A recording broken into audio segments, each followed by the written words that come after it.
Virus sering datang terlambat pasti punya alasannya. Mengapa si virus sering terlambat? Karena saya sering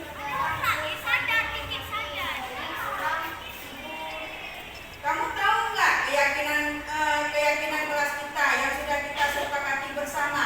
tahu Kalau terlambat ke sekolah, sesuai tidak dengan keyakinan kelas kita? tidak Menurut kamu, keyakinan kelas apa yang sudah kamu langgar?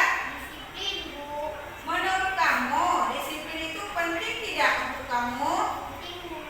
Kalau membuat Kalau membuat saya dapat tidak terlambat ke sekolah, saya bisa tepat waktu dan bisa menghargai waktu. betul, menghargai waktu itu penting dan sangat bermanfaat untuk kita, seperti kita dapat menghargai orang lain di sekitar kita, pekerjaan kita juga tidak menumpuk. Ya Bu, saya menyesal Bu. Saya minta maaf Bu kalau sering terlambat. Baik, Virus, kamu sudah meminta maaf. Kamu juga sudah menemukan solusinya. Dan ibu akan bekerja sama dengan orang tua kamu agar kamu tidak terlambat ke sekolah lagi. Baik Bu. Sekarang boleh masuk ke kelas ya.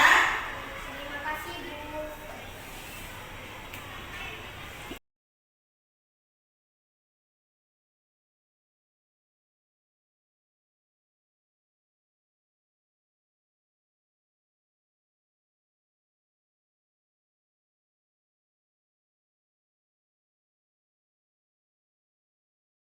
di mana yang bisa memiliki nilai-nilai yang berpihak pada murid, tentunya bisa mandiri, kreatif, dan kolaboratif. Nah, untuk itu saya tidak memperpanjang lagi, marilah sama-sama kita menyimak diseminasi dari Ibu Dayani tentang budaya positif. Kepada Ibu Dayani kami persilakan.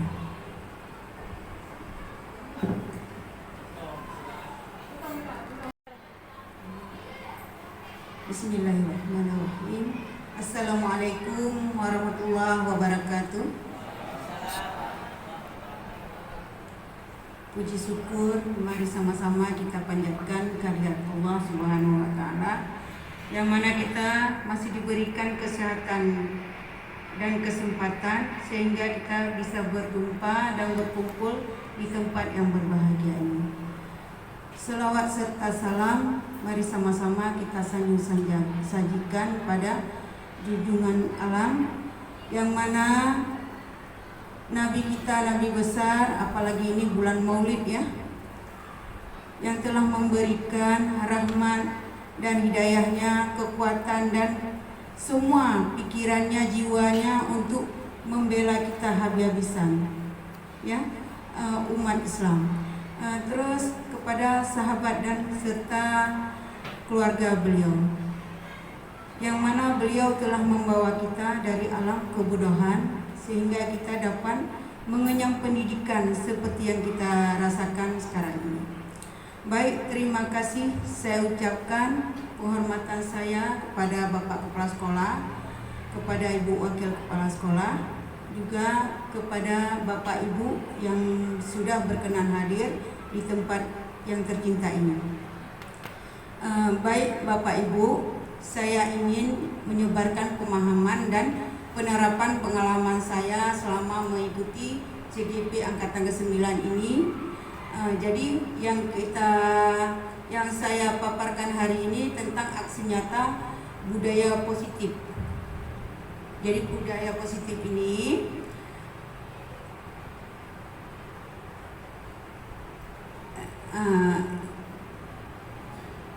ini sekolah kita, budaya positif yang kita angkat dari sekolah kita, ini prestasi anak-anak kita.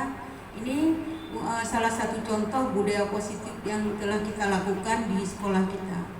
Jadi konsep inti dari budaya positif ini, yang pertama perubahan paradigma belajar, berikutnya disiplin positif, nilai-nilai kebajikan, kebutuhan dasar manusia, motivasi perilaku manusia, posisi kontrol guru, keyakinan kelas, dan segitiga restitusi. Ini ada 8 ya dari konsep inti budaya positif. Yang pertama, pembelajaran dengan paradigma baru. Ini profil pelajar Pancasila yang pertama, beriman bertakwa kepada Tuhan Yang Maha Esa dan berakhlak mulia. Berikutnya berkebinekaan global. Berikutnya bergotong royong dan kreatif, bernalar kritis serta mandiri. Jadi pembelajaran dengan paradigma baru ini merupakan pembelajaran yang dirancang berdasarkan prinsip pembelajaran berdiferensiasi, sehingga para peserta didik belajar sesuai dengan kebutuhannya berdasarkan tahap perkembangan sesuai teori psikologi modern untuk mewujudkan profil pelajar Pancasila.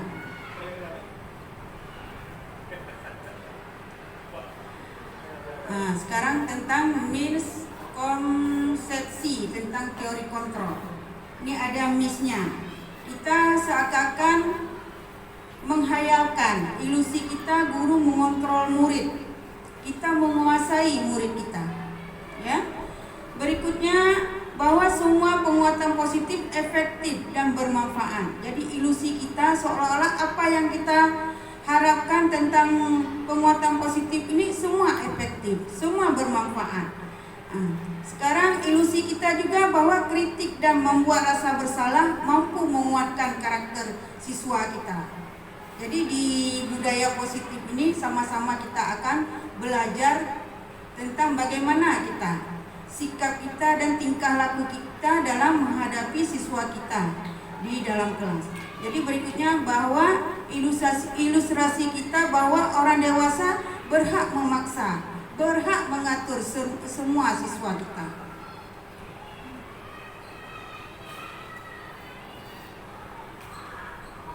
Nah, ini ada mengubah paradigma stimulus respon ke pendekatan teori kontrol. Jadi teori kontrol, simulasi respon, misalnya simulasi responnya realitas, kebutuhan kita sama, bahwa kebutuhan kita itu sama. Sedangkan teori kontrol tidak seperti itu, realitas kebutuhan kita berbeda.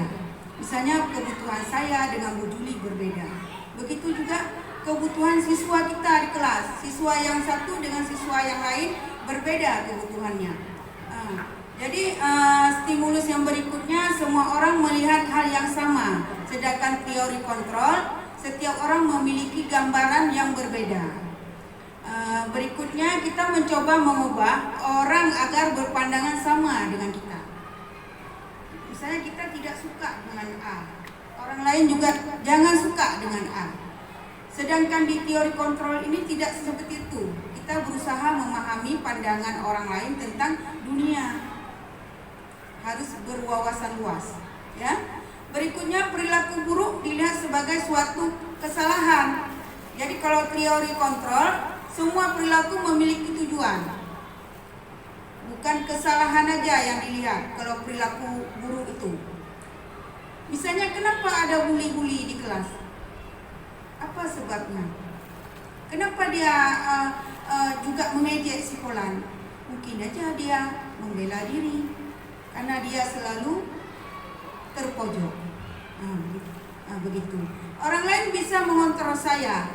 Kalau teori kontrol, hanya Anda yang bisa mengontrol diri Anda sendiri. Bukan orang lain yang mengontrol diri kita. Kita sendiri yang mengontrol diri kita. Saya bisa motivasi dari dalam. Kesadaran dia sendiri. Misalnya, jangan telat sekolah. Dia mengatur waktunya sendiri sehingga dia tidak terlambat ke sekolah dari diri dia sendiri dalam perubahan perilaku ke arah yang lebih baik. Bukan selalu ada pihak lain yang menggerakkan dia untuk bisa berdisiplin.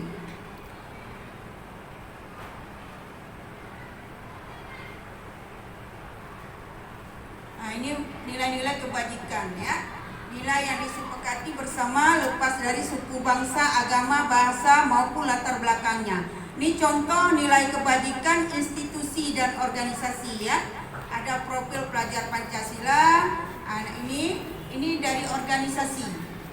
Kalau dari profil pelajar Pancasila, beriman dan bertakwa pada Tuhan Yang Maha Esa dan berakhlak mulia, berkebinekaan global, gotong royong, mandiri, kreatif dan bernalar kritis. Ya.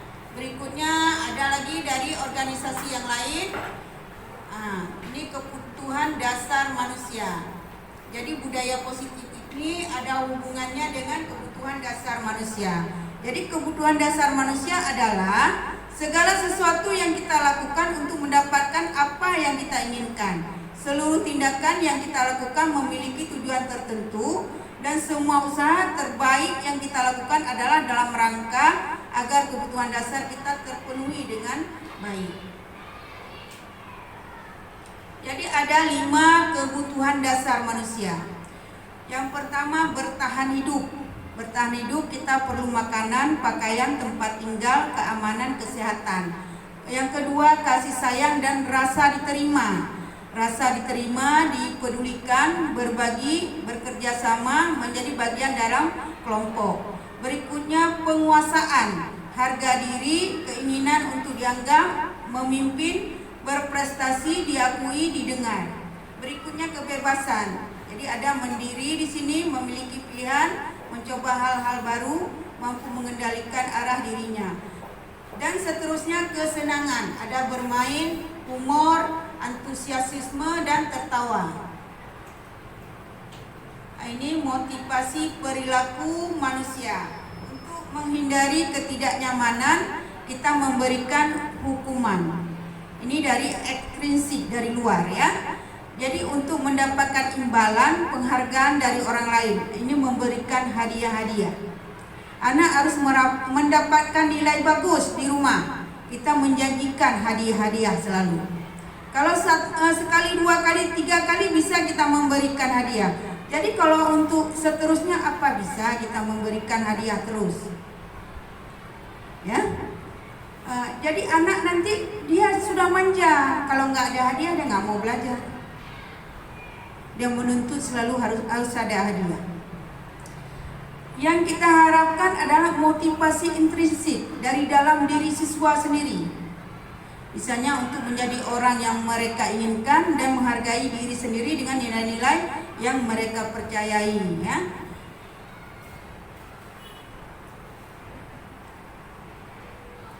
Nah, ini ada hukuman. Dalam mendidik kita, siswa-siswa kita memberikan hukuman. Tidak terencana, kadang-kadang tiba-tiba. Murid tidak tahu apa yang akan terjadi, tidak dilibatkan, bersifat satu arah, berupa hukuman fisik, psikis. Ya, berikutnya konsekuensi, terencana, disepakati sesuai peraturan. Murid tetap dibuat tidak nyaman, sikap guru selalu memonitor murid. Berikutnya restitusi, proses menciptakan kondisi bagi murid untuk memperbaiki kesalahan. Proses kolaboratif, ini yang bagus, restitusi, yang mengajarkan murid untuk mencari solusi sendiri.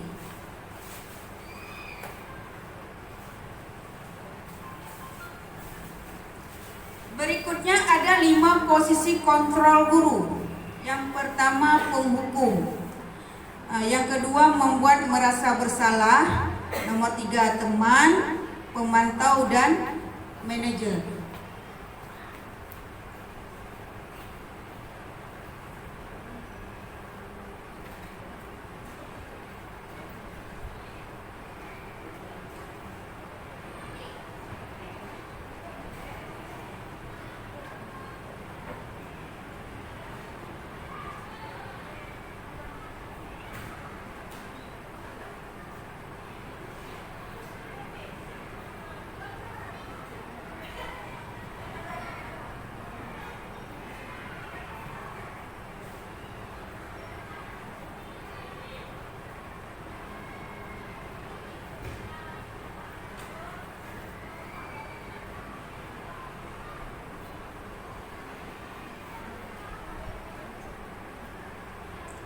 Contoh penerapan 5 posisi kontrol guru. Jadi kasusnya siswa tidak memakai atribut lengkap saat upacara bendera. Kita sebagai guru menjadikan penghukum hormat pada bendera selama 1 jam. menghukum siswa kita menghormat bendera selama 1 jam. Berikutnya, pembuat merasa bersalah. Berapa kali ibu bapak harus memberitahu kamu selalu saja mengecewakan ibu bapak. Nih, ini perkataan kita yang membuat anak itu merasa berbuat kesalahan. Jadi kalimat kita dengan berapa kali sudah ibu bapak harus memberitahu kamu harus selalu saja mengecewakan ibu dan bapak. Berikutnya ada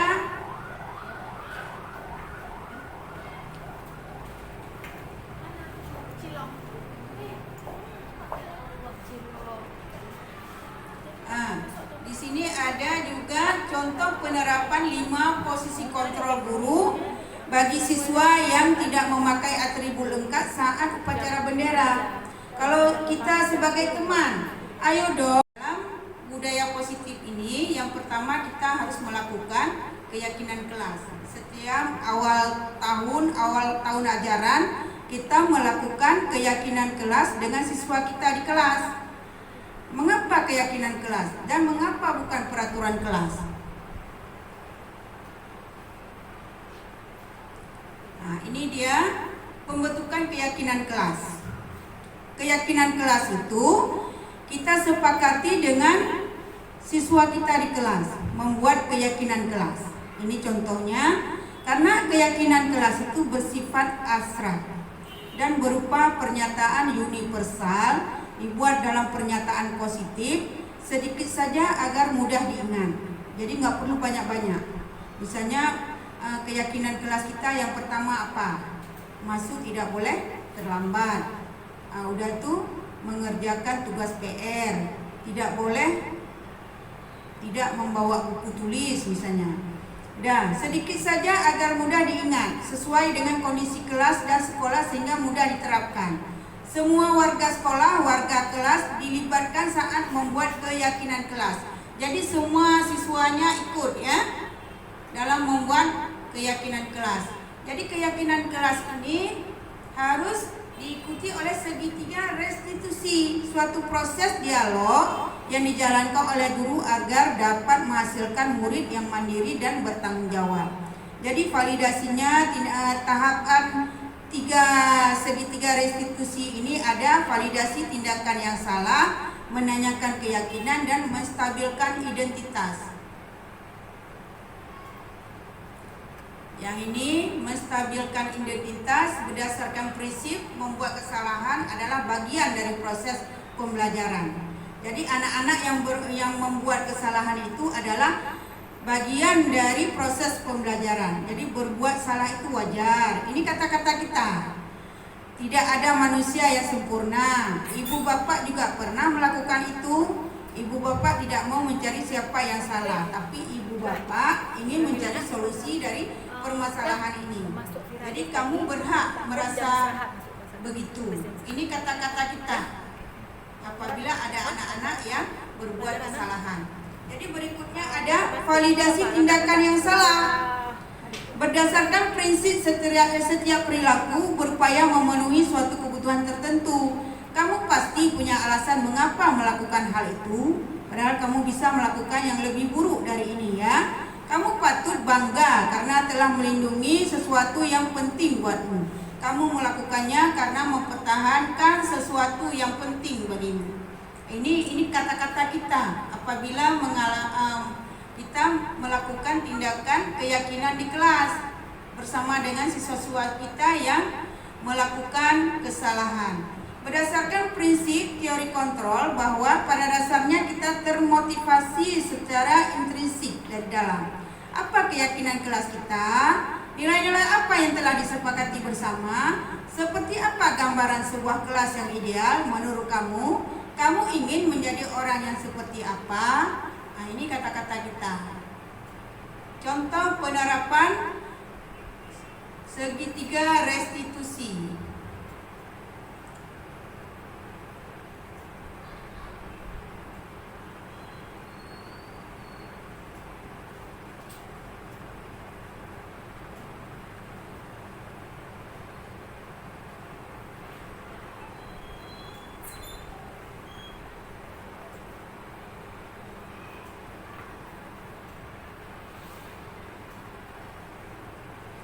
Ini ada saya ambil video bersama dengan anak-anak tentang penerapan segitiga restitusi.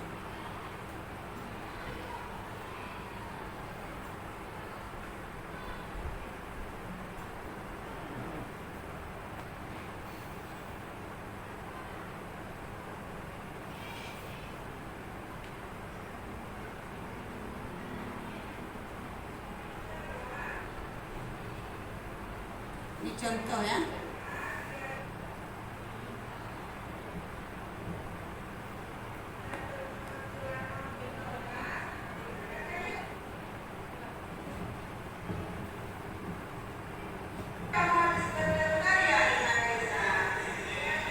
Ini misalnya siswa kita melakukan kasus ya di kelas, misalnya seperti si Zalwa ini.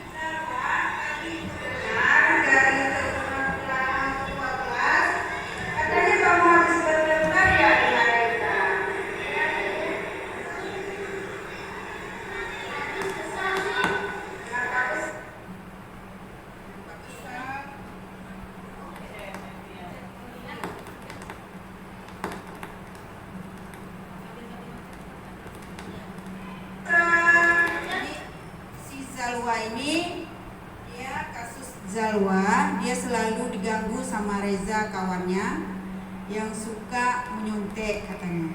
Jadi Zalwa ini kesel, dia marah dia. Jadi Zalwa dia mengebrak beja si Reza. Jadi ini ada laporan dari ketua kelas. Jadi misalnya nih kasus di dalam kelas kita. Jadi kata-kata kita dalam bertanya pada Zalwa ini ada kata-kata pemantik yang tadi yang saya paparkan. Nah, di situ ada sesuai dengan penerapan segitiga restitusi tadi dalam kata-kata yang pertanyaan saya ke Zalwa ini.